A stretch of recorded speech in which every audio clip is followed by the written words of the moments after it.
At sa ibang balita, pinasisibak o pinagbibitiw sa pwesto ni Senador Tito Soto ang ilang opisyal ng DFA matapos na mapalaya ang isang Panamanian diplomat na inireklamo ng rape. Pero giit ng DFA, hindi sila nagpapabaya. Sumulat na raw sila sa Panamanian government para hilinging tanggalin ang diplomatic immunity ng suspect. Saksi si Marisol Abdurrahman. I would file a resolution asking that these people in the Department of Foreign Affairs either resign or be fired by the President. Nanggagalaiti si Senador Tito Soto sa Department of Foreign Affairs. Mali raw ang naging trato ng DFA sa kaso ni Pamela. Ang 19 anyos sa Pilipinas ginahasa umano ni Eric Shix, isang Panamanian diplomat. Napalaya kasi si Shix sa bisa ng court order matapos ipalabas ng DFA ang certificate na ito na nagsasabing may diplomatic immunity ang Panamanian national. Ayon kay Soto, isang heinous crime ang panggagahasa, kaya't di raw ito dapat protektado ng diplomatic immunity.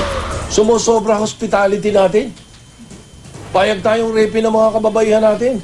Aba, hindi na hospitality yun, katangahan yun. Hanggat hindi nakakapag-explain ang DFA, huwag muna natin pakilusin yung commission on appointments tungkol sa kanila.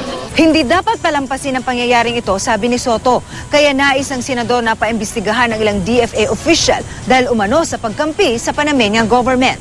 Pero giit ng DFA, hindi raw nila binabaliwala ang kaso ni Pamela. Katunayan, ayon kay Yusek Rafael Seguis, April 27 para humingi ang DFA ng waiver mula sa Panamanian government para tanggalin ang diplomatic immunity ni Shix. Gayunman, di raw sila pwedeng basta-basta na lang kumilos dahil signatory ang Pilipinas sa Convention on Diplomatic Relations. We are obliged to comply with that convention. We are prepared to defend ourselves. Pero ang abogado ni Pamela gustong makasiguro at personal pang nagtungo kanina sa DFA. I'd like to secure a copy of the request ng DFA daw para sa waiver ng accused. So ayun yung talaga ng salit-salit. Syempre po. Kasi isa po ito sa mga bagay na ipipresenta natin sa husgado. Pero ang grupong Gabriela na nagprotesta sa harap ng DFA kanina may tanong sa kagawaran. Ano ang time frame nito?